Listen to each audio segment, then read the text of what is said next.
നമസ്കാരം. മലയാളി വാർത്ത ഇൻസൈഡിലേക്ക് സ്വാഗതം. പ്രതിപക്ഷ നേതാവ് വി.ഡി. സതീശൻ CPM-ലേക്ക് മാലയിട്ട് സ്വീകരിക്കാൻ പിണറായി വിജയൻ. 2026 നിയമസഭാ തെരഞ്ഞെടുപ്പിൽ ഇടത് ടിക്കറ്റിൽ മത്സരിച്ച് നിയമസഭയിലേക്ക് കിട്ടാൻ പോകുന്നത് മന്ത്രി കസേര. ഇടതിലേക്ക് ചേക്കേറാൻ പിണറായി വമ്പൻ ഓഫർ വെച്ചെന്ന്. സൈബറിടം കത്തുന്ന ചർച്ചകൾ ഈ വിധത്തിലൊക്കെയാണ് കൊഴുക്കുന്നത്. സ്വന്തം കയ്യിലിരിപ്പ് കൊണ്ട് ഇനി വി.ഡി. സതീശൻ കേൾക്കാത്തതായിട്ടൊന്നും ബാക്കിയില്ല. ചില BJP സൈബർ ഗ്രൂപ്പുകളും വി.ഡി. സതീശനെ കണ്ടുകൂടാത്ത ഗ്രൂപ്പുകളും ഒക്കെയാണ് ഈ വിധത്തിൽ ചില ചർച്ചകൾ വഴിതിരിച്ചു വിട്ടുകൊണ്ടിരിക്കുന്നത്. അതായത് വലതിന്റെ കാലുവാരിയ യൂദാസാണ് സാക്ഷാൽ വി.ഡി. സതീശൻ എന്ന് പറഞ്ഞു വെക്കുകയാണ് എല്ലാവരും. പിണറായി വിജയന്റെ മൂട് താങ്ങി നടക്കുകയാണല്ലോ വി.ഡി. സതീശൻ. പ്രതിപക്ഷ നേതാവിന്റെ കസേരയിൽ ഇരിക്കുകയാണെങ്കിലും പിണറായി വിജയനോടാണ് വി.ഡി. സതീശന് കൂറെന്നും ആക്ഷേപമുണ്ട്.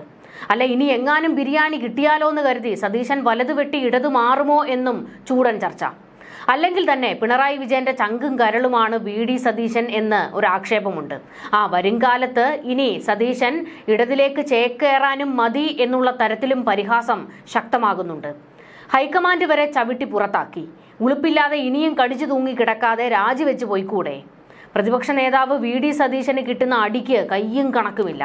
സ്വന്തം പാളയത്തിൽ നിന്നാണ് ഇമ്മാതിരി അടി മേടിച്ചു കൂട്ടുന്നത്. കളം മൊത്തം എതിരായതോടെ ഇനി വലതിൽ തുടരുന്നതിൽ അർത്ഥമില്ല. നോക്കിവെച്ച സൗഭാഗ്യങ്ങൾ ഷാഫി കൊത്തിക്കൊണ്ടു പോകുന്ന അവസ്ഥയും. ഒടുക്കം പിണറായി ചിറകിനടിയിൽ അഭയം പ്രാപിക്കുന്ന സതീശനെ കാണേണ്ടി വരുമെന്നാണ് പരിഹാസം അതിര് കടന്നു പോകുന്നത്. CPM-കാർ BJP-യിലേക്ക് ചേക്കേറും, BJP-കാർ CPM-ലേക്കും ചേക്കേറും.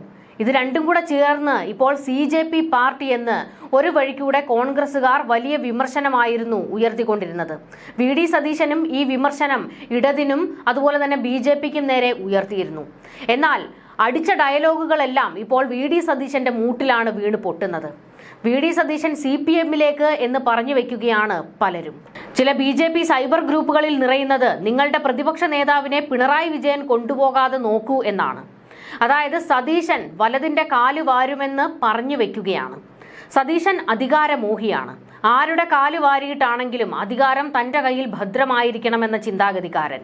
തെരഞ്ഞെടുപ്പിൽ കസേര കിട്ടില്ല എന്നായാൽ മൂപ്പര് മറുകണ്ഠം ചാടും. വരുംകാലത്ത് സഖാവ് സതീശൻ എന്ന് വിളിക്കേണ്ടി വരും. കോൺഗ്രസിൽ മുഖ്യമന്ത്രി കസേര തനിക്കല്ലെങ്കിൽ ഭരണം പിണറായി കൊണ്ടുപോകട്ടെ എന്ന ലൈനാണ് സതീശൻ ഉള്ളത് എന്നും പരിഹാസം മുറുകുന്നുണ്ട്. ആങ്ങളെ ചത്തിട്ടായണെങ്കിലും വേണ്ടില്ല, നാത്തൂന്റെ കരച്ചിൽ കണ്ടാൽ മതി എന്നൊരു ചൊല്ലുണ്ടല്ലോ, അതാണ് സംഭവം. പ്രതിപക്ഷ നേതാവിന്റെ കസേരയിൽ സതീശൻ അട്ടർ വേസ്റ്റ് ആണെന്ന് സ്വന്തം പാളയത്തിലുള്ള പട തന്നെ പറയുന്നുണ്ട്.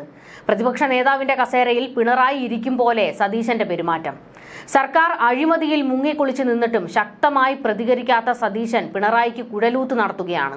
പിണറായി പോലീസ് കയ്യിൽ കിട്ടുന്ന KSU യൂത്ത് കോൺഗ്രസ് നേതാക്കളെയും അണികളെയും തെരുവിലിട്ട് തല്ലി ചതയ്ക്കുമ്പോൾ അവർക്ക് വേണ്ടി പോരാടാനല്ല, മറിച്ച് പിണറായിയെ പുകഴ്ത്താനാണ് സതീശന് നാവ്. തെരുവിൽ തല്ലുകൊണ്ടപ്പോഴും പിണറായിക്കൊപ്പം പോയിരുന്ന ഓണസദ്യ കഴിച്ചു പൊട്ടിച്ചിരിച്ച് കൈകൊടുത്ത് ഉല്ലസിച്ച സതീശനോട് അന്നേ കലിയിളകിയതാണ് അണികൾക്ക്. പിന്നീട് വലതിന്റെ സൈബർ ഗ്രൂപ്പുകളിലൊക്കെ വി.ഡിക്ക് നേരെ വിമർശനവും പുകഞ്ഞിരുന്നു. അന്ന് K. സുധാകരൻ പറഞ്ഞത് ഇത് നാറിയ പണിയാണെന്നായിരുന്നു. സതീശനിട്ട് നല്ല ഒന്നാം തരം കൊട്ടുകൊടുത്തുകൊണ്ടായിരുന്നു സുധാകരൻ ഇങ്ങനെ പറഞ്ഞത്. പിണറായിക്ക് പിന്നാലെ നടന്ന് പ്രീതി പിടിച്ചുപറ്റാൻ നടക്കുന്ന ഒരുത്തനെ പ്രതിപക്ഷ നേതാവിന്റെ കസേരയിൽ വെച്ചു വാഴിക്കേണ്ട, ഉടൻ ചവിട്ടി പുറത്താക്കണം എന്നുള്ളതാണ് ഇപ്പോഴത്തെ വിമർശനങ്ങൾ.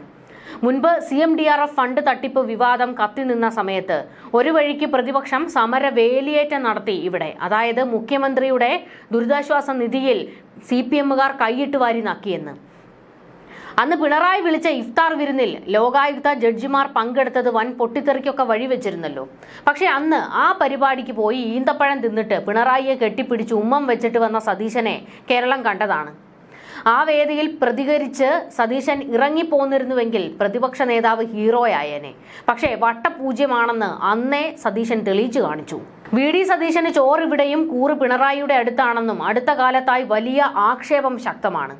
അതായത് കോൺഗ്രസ് UDF സൈബർ ഗ്രൂപ്പുകളിൽ നിന്ന് പോലും ഇത്തരത്തിൽ അതിരുവിട്ടുപോയ വിമർശനങ്ങൾ വി.ഡി. സതീശന് നേരെ വന്നതാണ്. ഈ മാനക്കേട് മാറ്റിയെടുക്കാൻ നോക്കാതെ പിണറായിയുടെ കാലിൽ നക്കി നടപ്പാണ് എന്നുള്ള വിമർശനവും ഉണ്ട്. അതുകൊണ്ടാണ് സഖാവ് സതീശൻ എന്ന് പരിഹാസം കേൾക്കേണ്ടി വരുന്നത്. രാഹുൽ മാങ്കൂട്ടത്തിൽ കേസിൽ തന്നെ കണ്ടില്ലേ, ഭരണപക്ഷത്തേക്കാൾ രാഹുലിനെ വേട്ടയാടാൻ മുന്നിൽ നിന്നത് വി.ഡി. സതീശനാണ്. അതിൻ്റെയാണ് ഇപ്പോൾ ഇരന്ന് മേടിച്ചുകൊണ്ടിരിക്കുന്നത്. ഇനിയിപ്പോൾ സോഷ്യൽ മീഡിയയിൽ നിറയുന്ന പരിഹാസം പോലെ ശരിക്കും സതീശൻ CPM-ലേക്ക് ചാടുമോ എന്തോ. പക്ഷേ ദേശാഭിമാനിക്കാർ പറയുന്നു സതീശൻ സംഘിയാണെന്ന്. RSS പരിപാടികളിൽ പോയി വിളക്ക് കൊളുത്തും. BJP സംസ്ഥാന അധ്യക്ഷനെ പിന്തുണച്ച് സംസാരിക്കും. പ്രതിപക്ഷ നേതാവിന്റെ കസേരയിലാണെങ്കിലും BJP കൂട്ടിലേക്കാണ് സതീശന്റെ കണ്ണ്. സതീശനെ BJP കൊത്തിക്കൊണ്ട് പറക്കും എന്നാണ് CPM സൈബർ ഗ്രൂപ്പുകളിലെ പടച്ചുവിടൽ. കർണാടകത്തിൽ നടത്തിയ കോടികളുടെ ഭൂമി കുംഭകോണത്തിൽ കുരുക്കിലായ BJP സംസ്ഥാന അധ്യക്ഷൻ രാജീവ് ചന്ദ്രശേഖറിനെ വിമർശിക്കാൻ പ്രതിപക്ഷ നേതാവിന് മടി. രാഷ്ട്രീയ നേതാക്കളാകുമ്പോൾ ആരോപണം വരുമെന്നാണ് മാധ്യമ പ്രവർത്തകരുടെ ചോദ്യത്തിന് VD സതീശൻ മറുപടി പറഞ്ഞത് എന്ന വാർത്ത ദേശാഭിമാനി പൊലിപ്പിച്ചാണ് എഴുതിയത്. ഒരു കൂട്ടർ സതീശൻ കമ്മിയെന്നും മറ്റൊരു കൂട്ടർ സതീശൻ സംഘിയെന്നും റിപ്പീറ്റാണേ ഒരു കൂട്ടർ സതീശൻ കമ്മിയെന്നും മറ്റൊരു കൂട്ടർ സതീശൻ സംഘിയെന്നും പറയുന്നു. ആരും കൊങ്ങിയെന്ന് മാത്രം പറയുന്നില്ലല്ലോ സതീശ എന്നും ട്രോള് വരുന്നു. രാജീവ് വിഷയത്തിൽ പിന്തുണച്ചായിരുന്നു സതീശൻ സംസാരിച്ചത് എന്നായിരുന്നു ദേശാഭിമാനി കഴിഞ്ഞ ദിവസം വാർത്ത കൊടുത്തത്. അത് വരട്ടെ, അദ്ദേഹത്തിനെതിരായിട്ട് ഒരു ആരോപണം വന്നിരിക്കുന്നു. ആ ആരോപണത്തിൽ അദ്ദേഹമാണ് മറുപടി പറയേണ്ടത്. വ്യവസായ കാര്യങ്ങൾക്ക് വേണ്ടി സർക്കാരിൽ നിന്നും ചുരുങ്ങിയ നിലയ്ക്ക് സ്വീകരിച്ച സ്ഥലം വ്യവസായം നടത്താതെ മറിച്ചു വിറ്റു എന്നാണ് ആരോപണം. രാഷ്ട്രീയ നേതാക്കളാകുമ്പോൾ ആരോപണം വരും. അത് അദ്ദേഹം മറുപടി പറയട്ടെ, അദ്ദേഹത്തിന് എന്താണ് പറയാനുള്ളതെന്ന് പറയട്ടെ എന്നായിരുന്നു VD സതീശൻ പ്രതികരിച്ചത്.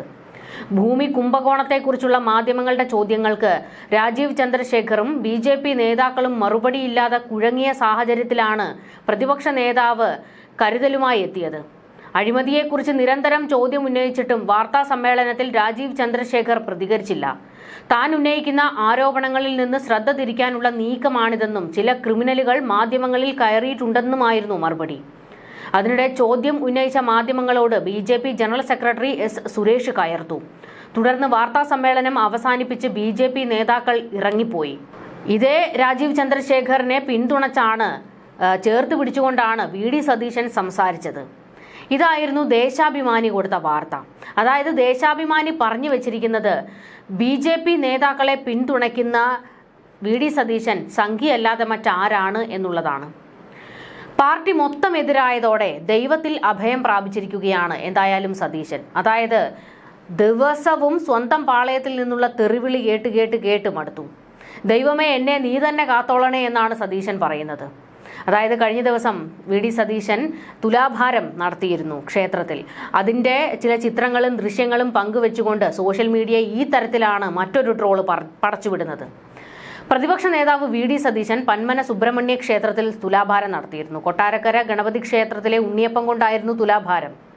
കഴിഞ്ഞ നിയമസഭാ തെരഞ്ഞെടുപ്പിൽ വിജയിക്കാനായി പന്മനയിലെ കോൺഗ്രസ് പ്രവർത്തകർ സതീശന് പന്മന സുബ്രഹ്മണ്യ സന്നിധിയിൽ തുലാഭാരം നടത്താമെന്ന് നേർന്നിരുന്നു. ഇതാണ് അന്നവിടെ നടത്തിയത്. 8000-ലധികം ഉണ്ണിയപ്പം ഈ തുലാഭാരത്തിന് വേണ്ടി വന്നു. കോൺഗ്രസ് നേതാക്കൾ ഉൾപ്പെടെ നിരവധി പേർ ഈ ചടങ്ങിന് സാക്ഷികളായി. പ്രധാന ദിവസമായ സ്കന്ദഷഷ്ടിക്ക് തന്നെ ദക്ഷിണ പളനി എന്നറിയപ്പെടുന്ന പന്മന ക്ഷേത്രത്തിൽ തുലാഭാരം നടത്താൻ സാധിച്ചത് ദേവന്റെ അനുഗ്രഹമായി കാണുന്നുവെന്നായിരുന്നു സതീശൻ പ്രതികരിച്ചത്. ഇതിനെയാണ് ട്രോളിക്കൊണ്ട് പല രീതിയിൽ സോഷ്യൽ മീഡിയയിൽ വീഡിയോകളും പോസ്റ്റുകളും ഒക്കെ നിറയുന്നത്. എല്ലാവരും കൈവിട്ടാലും എനിക്ക് ദൈവമുണ്ടെന്നും ഇനി വരുന്ന തെരഞ്ഞെടുപ്പിലും ഞാൻ വിജയിക്കുമെന്ന് ആണ് സതീശൻ പറയുന്നതെന്നും പ്രാർത്ഥിക്കുന്നതും എന്നൊക്കെയാണ് ട്രോളുകൾ വന്നുകൊണ്ടിരിക്കുന്നത്. കൂട്ടയടിയും കാലുവാരലും പ്രതിപക്ഷത്ത് നടക്കുകയാണ്. എന്നിട്ടും ഞങ്ങൾ ഒറ്റക്കെട്ടാണെന്നാണ് കോൺഗ്രസ് നേതൃത്വം തുറന്നടിച്ചത്. കേരളത്തിലെ കോൺഗ്രസിൽ ഗ്രൂപ്പിസം ഇല്ലെന്നും അടുത്ത വർഷം നടക്കാനിരിക്കുന്ന നിയമസഭാ തെരഞ്ഞെടുപ്പിൽ പാർട്ടി അധികാരത്തിൽ തിരിച്ചെത്തുമെന്നും കോൺഗ്രസ് ഹൈക്കമാൻഡ് ഉറപ്പിച്ചാണ് അങ്ങ് പറഞ്ഞത്. കോൺഗ്രസ് അധ്യക്ഷൻ മല്ലികാർജുൻ ഖാർഗെ, ലോക്സഭയിലെ പ്രതിപക്ഷ നേതാവ് രാഹുൽ ഗാന്ധി എന്നിവർ പങ്കെടുത്ത സംസ്ഥാന നേതാക്കളുടെ 6 മണിക്കൂർ നീണ്ട ചർച്ചയ്ക്ക് ശേഷമായിരുന്നു ഈ പ്രഖ്യാപനം വന്നത്. എന്നാൽ തൊട്ടിപ്പുറത്ത് നോക്കുകയാണെങ്കിൽ ഇവിടെ പൊരിഞ്ഞ അടി നടക്കുകയാണെന്ന് കേരളത്തിന് നല്ല വൃത്തിക്ക് ബോധ്യപ്പെട്ടിട്ടുണ്ട്. എന്തായാലും ഇവിടെ പ്രശ്നങ്ങളൊന്നുമില്ല എന്ന് തെളിയിക്കാനുള്ള ഒരു നീക്കമാണ് ശക്തമായിക്കൊണ്ടിരിക്കുന്നത്. വരാനിരിക്കുന്ന തദ്ദേശ സ്വയംഭരണ തെരഞ്ഞെടുപ്പുകൾക്കും നിയമസഭാ തെരഞ്ഞെടുപ്പിനുമായി നിരവധി കാര്യങ്ങൾ ശ്രദ്ധിക്കുകയും ചർച്ച ചെയ്യുകയും ചെയ്യാനുണ്ട് എന്ന് ദീപാദാസ് മുൻഷി ചർച്ചകൾക്ക് ശേഷം മാധ്യമങ്ങളോട് പ്രതികരിച്ചത്. ചെറിയ പ്രശ്നങ്ങൾ പോലും കേന്ദ്ര നേതൃത്വം പരിഗണിച്ചതിൽ എനിക്ക് സന്തോഷമുണ്ട്. ഖാർഗെജിയുടെയും രാഹുൽജിയുടെയും നേതൃത്വത്തിൽ കേരളത്തിൽ കോൺഗ്രസ് അതിന്റെ പ്രതാപം തിരികെ കൊണ്ടുവരുമെന്ന് എനിക്ക് ഉറപ്പുണ്ട് എന്നും ദീപാദാസ് മുൻഷി ഈ ചർച്ചകൾക്ക് ശേഷം പറഞ്ഞത്. കേരളത്തെയും കോൺഗ്രസിനെയും കുറിച്ച് എല്ലാവരും വളരെ ഗൗരവമായി കാണുന്നുണ്ടെന്നാണ് ഈ യോഗം കഴിഞ്ഞതിന് ശേഷം തനിക്ക് മനസ്സിലായതായി ദീപാദാസ് മുൻഷി പറഞ്ഞു. കേരളത്തിലെ LDF സർക്കാരിനെതിരെ ഉയർന്നു വരുന്ന എല്ലാ വിഷയങ്ങളും ഞങ്ങൾ ഏറ്റെടുത്തിട്ടുണ്ടെന്നും അവർ വ്യക്തമാക്കി. കോൺഗ്രസ് പാർട്ടിക്ക് വേണ്ടി എല്ലാവരും ഒറ്റക്കെട്ടായി നിലകൊള്ളുന്നുണ്ടെന്ന് എല്ലാ നേതാക്കളും സന്തോഷത്തോടെ പറഞ്ഞതായി അവർ അറിയിച്ചു. LDF സർക്കാരിനെതിരെ വലിയ ഭരണവിരുദ്ധ വികാരം നിലനിൽക്കുന്നുണ്ട്. ശബരിമല, SIR, തൊഴിലില്ലായ്മ, മയക്കുമരുന്ന്, മനുഷ്യക്കടത്ത് എന്നിവയുൾപ്പെടെ നിരവധി വിഷയങ്ങൾ നിലവിലുണ്ട്. കേരളത്തിലെ കോൺഗ്രസിൽ ഗ്രൂപ്പിസമില്ല. അത് മാധ്യമങ്ങളും LDFും BJPയും സൃഷ്ടിച്ചതാണ്. ഗ്രൂപ്പിസമല്ല, എല്ലാവരും കോൺഗ്രസ് പാർട്ടിക്ക് വേണ്ടി ഒറ്റക്കെട്ടായി നിലകൊള്ളുന്നു. കേരളത്തിലെ SIRനെ പാർട്ടി ശക്തമായി എതിർക്കുന്നുണ്ടെന്നും ദീപാദാസ് മുൻഷി അവകാശപ്പെട്ടു. അടുത്ത വർഷം നിയമസഭാ തെരഞ്ഞെടുപ്പ് നടക്കാനിരിക്കെയാണ് തെക്കൻ സംസ്ഥാനത്ത് ഇടതുപക്ഷ നേതൃത്വത്തിലുള്ള LDFിൽ നിന്ന് അധികാരം തിരിച്ചുപിടിക്കാൻ കോൺഗ്രസ് നേതൃത്വത്തിലുള്ള UDF ശ്രമിക്കുകയാണെന്നും ദീപാദാസ് മുൻഷി പറഞ്ഞത്. ദീപാദാസ് മുൻഷി ഇതൊക്കെ പറയുമ്പോഴും ഈ കോൺഗ്രസിന്റെയും UDFിന്റെയും ഒക്കെ സൈബർ ഗ്രൂപ്പുകളിൽ നിറയുന്ന പോസ്റ്റുകളിൽ നിന്നും കുറിപ്പുകളിൽ നിന്നും ഒക്കെ വ്യക്തമാണ് അവിടെ അടി പുകഞ്ഞുകൊണ്ടിരിക്കുകയാണെന്നുള്ളത്. ന്യൂസ് ഡെസ്ക്, മലയാളി വാർത്ത ഇൻസൈഡ്.